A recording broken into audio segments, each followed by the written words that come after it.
Hey guys, आपके अपने YouTube channel Hindi साहित्य संगम में एक बार फिर से बहुत बहुत स्वागत है। आज का टॉपिक है हिंदी भाषा और उसका विकास।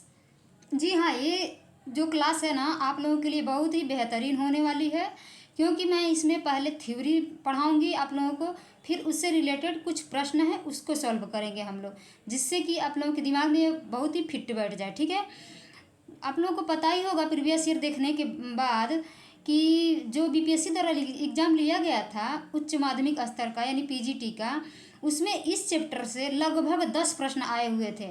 ठीक है, हम लोगों ने तो एनालिसिस कर ही लिया है। तो चलिए देखते हैं आज का ये टॉपिक। पहले हम थ्योरी पढ़ते हैं, उसके बाद से इससे रिलेटेड कुछ प्रश्न सॉल्व करेंगे। चलिए स्टार्ट करते हैं। हिंदी भाषा और उसका विकास। हिंदी की ऐतिहासिक पृष्ठभूमि, इसमें कई सारे पार्ट हैं, तो मैं आज जो लेके आई हूँ वो है हिंदी की ऐतिहासिक पृष्ठभूमि। हिंदी का उद्भव कैसे कैसे हुआ है और कहाँ कहाँ से ये उत्पन्न हुआ है, आइए देखते हैं। वर्तमान में विश्व में 6000 से अधिक भाषाएं बोली जाती हैं। ठीक है, 6000 से अधिक भाषाएं बोली जाती हैं। इन सभी भाषाओं का अध्ययन 2 प्रकार के वर्गीकरण के द्वारा किया जाता है। ऑप्शन ए है, पहला है आकृति मूलक वर्गीकरण और दूसरा है पारिवारिक वर्गीकरण। ठीक है, यहाँ दिया है कि इन सभी भाषाओं का अध्ययन जो है 2 प्रकार के वर्गीकरण के द्वारा किया जाता है। वो 2 प्रकार का वर्गीकरण क्या है? आकृति मूलक वर्गीकरण और पारिवारिक वर्गीकरण। ठीक है, यहाँ तक कंप्लीट। आगे देखते हैं। आकृति मूलक वर्गीकरण सबसे पहली बार प्रोस्लेगल ने किया था। ध्यान दीजिएगा, आकृति मूलक वर्गीकरण सबसे पहली बार प्रोस्लेगल ने किया था। आकृति मूलक वर्गीकरण में भाषा के 2 भाग किए जाते हैं, पहला अयोगात्मक भाषा, दूसरा योगात्मक भाषा। अगला नेक्स्ट देखते हैं। पारिवारिक वर्गीकरण में निम्न 6 बातों को आधार बनाया जाता है। कौन कौन है वो 6 बात, आइए देखते हैं। पहला है पद रचना, दूसरा है वाक्य रचना, तीसरा है ध्वनि, चौथा है अर्थ, पांचवा है शब्द और छठवां है स्थानिक समीपता। मैंने बहुत ही टिपिकल चीज़ को यहाँ पे आप लोगों के सामने लेके आई हूँ, जहाँ से कि क्वेश्चन बनने की 100% संभावना है। ठीक है, चलिए आगे देखते हैं कि भोलानाथ तिवारी ने भाषा परिवारों की संख्या 13 मानी है। 4 भौगोलिक क्षेत्रों के अंतर्गत 18 भाषा परिवारों को शामिल किया गया है। Eurasia, Europe, Asia. यूरोप और एशिया को मिलाकर यूरेशिया बना है। ये जो चारों हैं ये हैं भौगोलिक क्षेत्र। ठीक है, तो यूरेशिया, यूरोप और एशिया, इसमें कितनी भाषाएं आती हैं? 10 भाषाएं, जिसमें एक बहुत ही महत्वपूर्ण भाषा है भारोपीय भाषा, यानी भारत और यूरोपीय मिलाकर भारोपीय हुआ है। दूसरा है अफ्रीका भूखंड, इसमें कितनी भाषाएं आती हैं? 3 भाषाएं आती हैं। प्रशांत महासागरीय भूखंड में 4 भाषाएं आती हैं और अमेरिकी भूखंड में केवल अमेरिकी परिवार ही आता है। आगे है, भारोपीय परिवार को 2 वर्गों में बांटा गया है, शतम वर्ग और केतुम वर्ग। शतम वर्ग के अंतर्गत 4 भाषाएं आती हैं। कौन कौन है वो? भारत ईरानी, बाल्टो, अर्मीनी और अल्बानी। ठीक है, आगे देखते हैं कि केतुम वर्ग में, केतुम वर्ग के अंतर्गत 6 भाषाएं आती हैं। पहला जर्मनिक है, दूसरा केल्टिक है, तीसरा ग्रीक है, चौथा तोखारी है, पांचवा हितो, छठवां इटाली। ठीक है, शतम में 4 और केतुम में 6। आगे देखते हैं। आगे है भाषा की विशेषताएं एवं प्रवृत्तियां निम्नलिखित हैं।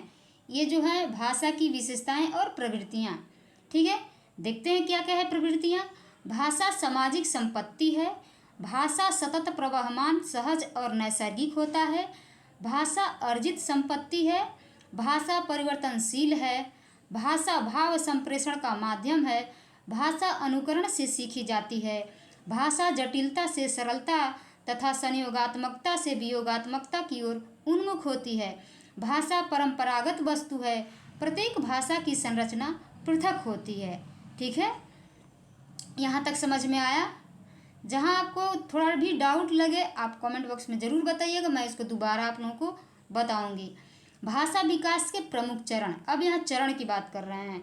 भाषा के कितने चरण हैं? 4 चरण यहाँ पे दिया हुआ है, आंगिक, वाचिक, लिखित और यांत्रिक। ठीक है, अब आगे देखते हैं भाषा के रूप। भाषा के रूप, भाषा के रूप हैं मानक या परिनिष्ठित भाषा, विभाषा, उपभाषा, प्रांतीय भाषा या बोली, अपभाषा, अपभ्रष्ट भाषा या अमानक भाषा, व्यक्ति बोली, विशिष्ट भाषा, कूट भाषा, कृत्रिम भाषा और राष्ट्रभाषा। ठीक है, आइए देखते हैं आगे भारतीय आर्य भाषाएं और हिंदी भाषा। भारतीय आर्य भाषाओं के 3 चरण होते हैं। पहला है प्राचीन भारतीय आर्य भाषा। इसका सन अक्सर पूछा जाता है कि प्राचीन भारतीय आर्य भाषा कब से कब तक थी, तो 2000 ईसा पूर्व से 500 ईसा पूर्व तक। ठीक है, अब इसमें प्राचीन भारतीय आर्य भाषा में 2 भाषाएं आती हैं, मतलब संस्कृत ही आता है, उसको एक वैदिक संस्कृति बोला जाता है और एक को लौकिक संस्कृति बोला जाता है। ठीक है, तो वैदिक संस्कृत 2000 ईसा पूर्व से लेकर 800 ईसा पूर्व तक थी, और लौकिक संस्कृत की बात करें तो 800 ईसा पूर्व से 500 ईसा पूर्व तक थी। दूसरा है मध्यकालीन भारतीय आर्य भाषा। ये कब से कब तक? 500 ईसा पूर्व से 1000 ईस्वी तक। ईसा पूर्व और ईस्वी में तो आप कंफ्यूज नहीं होंगे ना, पता है ना ईसा पूर्व की कब से किसको कहते हैं और ईस्वी किसको कहते हैं। जब कहीं ईस्वी दिया हो तो उसमें आप ईसा पूर्व, ईसा पूर्व का मतलब ईसा मसीह के जन्म के पहले का जो है ईसा पूर्व है। ठीक है, और ईसा मसीह के जन्म के बाद का है वो ईस्वी है। ठीक है, इसमें है तीन भाषाएं दिया है, पाली, प्राकृत और अपभ्रंश। पाली कब से कब तक थी? 500 ईसा पूर्व से 1 ईस्वी तक। प्राकृत का समय देखा जाए तो 1 ईस्वी से लेकर 500 ईस्वी तक। अपभ्रंश को देखा जाए तो 500 ईस्वी से लेकर 1000 ईस्वी तक। ठीक है, और तीसरा क्या है? तीसरा है आधुनिक भारतीय आर्य भाषा, जो कि 1000 ईस्वी से अब तक चल रहा है। ठीक है, आगे देखते हैं वैदिक संस्कृत की बात करते हैं। वैदिक संस्कृत श्लिष्ट योगात्मक है। वैदिक भाषा में कुल 52 ध्वनियों, 13 स्वर और 39 व्यंजन, दोनों मिला के कितना हो गया? 52 ध्वनियाँ। 52 ध्वनियों का प्रयोग होता था।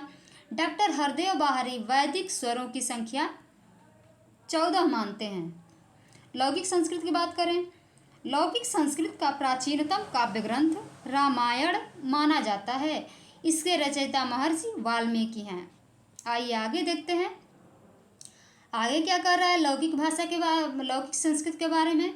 लौकिक भाषा का भाषिक विवेचन सर्वप्रथम पाणिनिकृत अष्टाध्यायी में मिलता है। ठीक है, अष्टाध्यायी किसकी रचना है? पाणिनि की। पाली की बात करें, डॉक्टर हरदेव बाहरी के अनुसार भाषा के अर्थ में पाली शब्द का उपयोग सबसे पहले आचार्य बुद्ध घोष ने किया था। पाली भाषा के 3 व्याकरण ग्रंथ उपलब्ध हैं। पहला कौन है? कच्चायन व्याकरण, जिसमें 23 परिच्छेद, 675 सूत्र और जिसके लेखक हैं महाकच्चायन। अगर इसके शताब्दी की बात की जाए, सदी की बात की जाए तो ये 7वीं सदी में लिखी गई थी। दूसरा व्याकरण है मोगलान व्याकरण। ठीक है, मोगलान व्याकरण में 817 सूत्र हैं, जिसके रचयिता हैं मोगलान। 12वीं सदी में इन्होंने इसकी रचना की थी। इसको एक इम्पोर्टेंट बात यह है कि ये पाली का सर्वश्रेष्ठ व्याकरण माना जाता है। पाली भाषा का सबसे सर्वश्रेष्ठ व्याकरण माना जाता है। पाली का तो ये तीनों ही व्याकरण है, कच्चायन हो गया, मोगलान हो गया, सदनीति, तीनों ही पाली का व्याकरण है। लेकिन अगर बात करें सर्वश्रेष्ठ व्याकरण की तो वो क्या है? मोगलान व्याकरण है।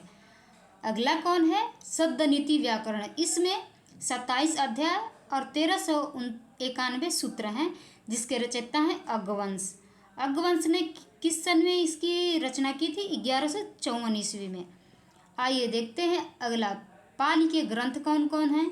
वो तो पाली के व्याकरण ग्रंथ थे। अब देखते हैं पाली के ग्रंथ कौन कौन हैं। पाली के ग्रंथ अट्टकथा साहित्य हैं, जिसके रचयिता हैं, जिसके आचार्य हैं आचार्य बुद्धघोष, 5वीं शती। ठीक है, 5वीं शती में आचार्य बुद्धघोष ने अट्टकथा साहित्य की रचना की थी। विशुद्धिमग्ग भी पाली का ग्रंथ है, जिसके रचयिता आचार्य बुद्धघोष ही हैं। ये इसकी भी रचना इन्होंने 5वीं शती में की थी। इसमें एक इम्पोर्टेंट बात है कि इसको बौद्ध सिद्धांतों का कोश भी कहते हैं। किसको? विशुद्धिमग्ग को। ठीक है, चलिए आगे देखते हैं। आचार्य राजशेखर ने प्राकृत को मीठी या संस्कृत को कठोर भाषा कहा है। प्राकृत को मीठी या संस्कृत को कठोर भाषा कहा है। किसने? आचार्य राजशेखर ने। अपभ्रंश शब्द का सर्वप्रथम प्रामाणिक प्रयोग पतंजलि के महाभाष्य में मिलता है। महाभाष्यकार ने अपभ्रंश का प्रयोग अप शब्द के समानार्थक के रूप में किया है। अपभ्रंश के भाषिक और व्याकरणिक रूप का स्पष्ट और सुव्यवस्थित विवेचन हेमचंद्र ने किया है। ठीक है, एक एक पॉइंट बहुत ही इम्पोर्टेंट है, इसको ध्यान से देखिएगा और हो सके तो इसका नोट्स भी आप लोग बना लीजिएगा। डॉक्टर उदय नारायण तिवारी और भोलानाथ तिवारी के अनुसार अपभ्रंश शब्द का भाषा के अर्थ में प्रयोग सर्वप्रथम चंड 6ठी शताब्दी या 6ठी शती ने अपने ग्रंथ प्राकृत लक्षण में किया है। यानी प्राकृत लक्षण जो है चंड की रचना है, जिसका रचना काल है 6ठी शताब्दी। ठीक है, इसमें क्या है, इसमें क्या कर रहा है कि उदय नारायण तिवारी और भोलानाथ तिवारी ने अपभ्रंश शब्द का भाषा के अर्थ में प्रयोग ये किए हैं। कौन? चंड ने, ये मानते हैं उदय नारायण तिवारी और भोलानाथ तिवारी। ठीक है, अपभ्रंश भाषा के प्राचीनतम उदाहरण भरत मुनि के नाट्यशास्त्र में मिलते हैं। भरत मुनि का नाट्यशास्त्र जो है उसमें अपभ्रंश भाषा के प्राचीनतम उदाहरण मिलते हैं। आगे देखते हैं। आगे है अपभ्रंश का सबसे बड़ा ग्रंथ पुष्यदंत कृत 63 महापुरुष गुणालंकार है। अपभ्रंश का सबसे बड़ा ग्रंथ पुष्यदंत कृत 63 महापुरुष गुणालंकार है। अपभ्रंश का पहला प्रबंध काव्य धनपाल द्वारा रचित भविष्यत कहा है। अपभ्रंश साहित्य का पहला संपादक डॉक्टर रिचर्ड पीसेल को माना जाता है। आधुनिक आर्य भाषाओं का विकास अपभ्रंश से हुआ है। सर्वप्रथम 1880 ईस्वी में आधुनिक आर्य भाषाओं का वर्गीकरण हॉर्नले ने किया है। डॉक्टर हरदेव बारी ने 7वीं सदी से 11वीं सदी तक के तक के समय को अपभ्रंश का स्वर्णकाल कहा है। आगे देखते हैं। अपभ्रंश का सबसे बड़ा वैयाकरण यानी व्याकरण को जानने वाला हेमचंद्र को कहा जाता है। अपभ्रंश ग्रंथ का अपभ्रंश काव्य त्रयी की रचना लालचंद्र गांधी ने की थी। ये भी पूछ सकता है अपभ्रंश काव्य त्रयी रचना किसकी है, तो लालचंद्र गांधी की है।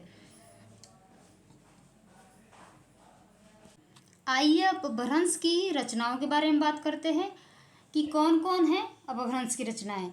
पौमचर्यु 8वीं शती स्वयंभू, यानी स्वयंभू ने पौमचर्य की रचना की थी। किस भाषा में? अपभ्रंश भाषा में, 8वीं शती में। ठीक है, इसमें 90 संधियां तथा 5 कांड हैं।